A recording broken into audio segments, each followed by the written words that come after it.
Howdy, y'all. I'm Mario Sanchez. This is Juicebox Sports Podcast, the number one podcast in the great state of Texas, presented by Anchor.fm.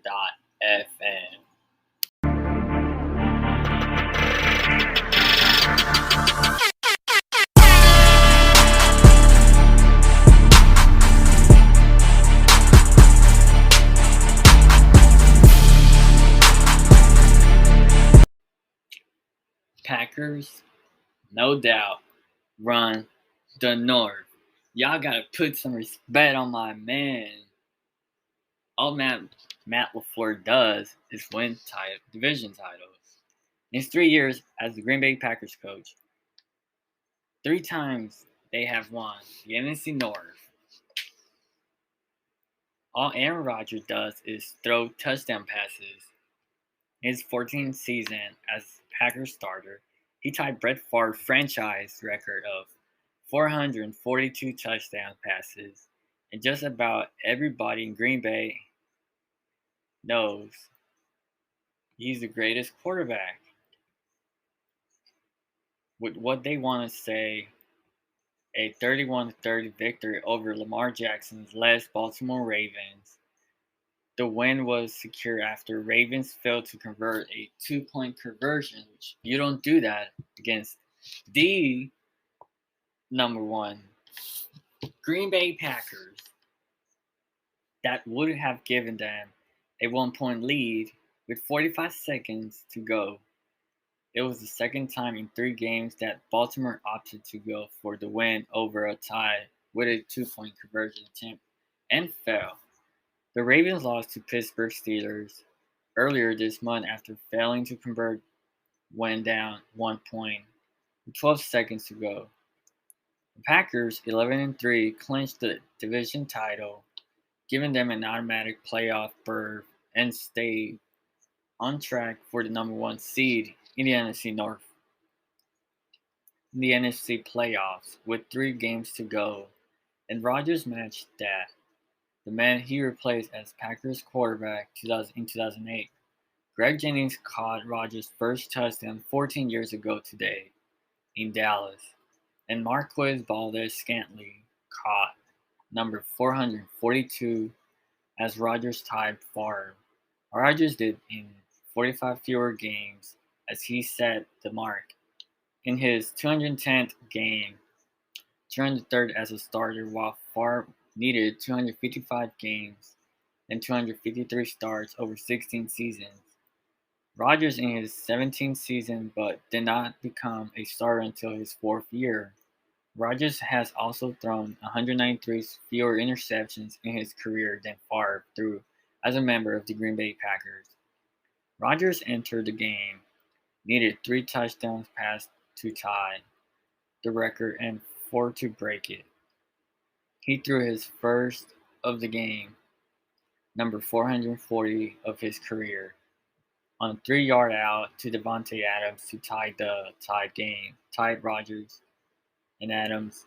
Rodgers and Jordy for the most touchdowns by a quarterback-receiver duo in Packers history. The second one, number 441, came on the opening drive of the second quarter when he bought time and looped a 9-yarder to Aaron Jones for a 12:54 left in the fourth quarter for a 28-17 lead. Rodgers nearly had a 4th touchdown pass for the outright record, but he and Allen Lazard just missed it on what would have been an 11-yarder midway through the fourth quarter. Now Rodgers gets to try to break the mark at home against the Browns on Christmas Day. On the other hand, the Houston Texans had a heck of a game. While the Lions at 1-11-1 entered the weekend saw their 57.4% chance of the top pick drop to 24%. The Jets are at 11%, and the Texans are at 4 at 10%, which dropped to 27.5 entering the game. If teams end up with the same record at the end of the season, the tiebreaker is strength of the schedule. The team with the easier strength of schedule will have the higher pick. That number is dependent on the results of every team the Jaguars, Lions, Texans, and the Jets have played this season. Texans coach David Culley has been clear whenever asked about draft positioning that he focused only on winning each game. The victory in Jacksonville gives the rookie head coach his third of the season, two of which have been against the Jaguars. On Sunday, the Texans were led by wide receiver Brandon Cooks, who caught 7 passes for 102 yards and 2 touchdowns. His second score of 43 yards, the Dagger quarterback Davis Mill called it, completed 22 of 38 passes for 210 yards. In the loss, in his most recent mock draft, ESPN's defensive end had Michigan defensive end Aiden Hutchinson going with the top pick. Oregon's defensive end Kayvon Thibodeaux going second. Alabama offense tackle Evan Neal at number 3, and LSU cornerback Derek Stingley Jr. rounding out of top 4. The Texans, even with their latest win, have shown this season that there are holes all over the field. While Houston is still looking for its answer at quarterback, having such a weak draft at the position likely has the Texans picking the best player available wherever they end up drafting. Although the boys are back, the New York Giants fell 21-6 to the NFC East rival Dallas Cowboys in a slow, plodding slog of a game. The Giants' loss ensures their fourth straight season with double-digit loss, and likely means that the Giants will finish in the basement of the NFC East. The outcome of this game really did feel like a foregone conclusion, thought. It didn't include the fireworks many were expecting, and while we can offer the same platitudes about the Giants being tough and playing hard, they're still 4-10 and suffer their 8th double loss of the season.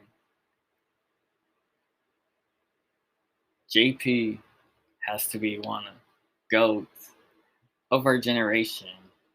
Now I'm talking about Gen Z, There's not many great athletes, but this man for sure has to be one heck of a player, athlete to ever appear on pay-per-view match. YouTuber Jake Paul knocked out former UFC welterweight champion Tyron Woodley in the 6th round at the MLE Arena in Tampa Bay, Florida, Saturday night. The fight ended suddenly after Paul threw a hard hit, sending Woodley face first onto the mat. Paul previously beat Woodley last summer via split decision. I think he's legit, so it's time to give him some recognition for his hard work he put for the past 4 years.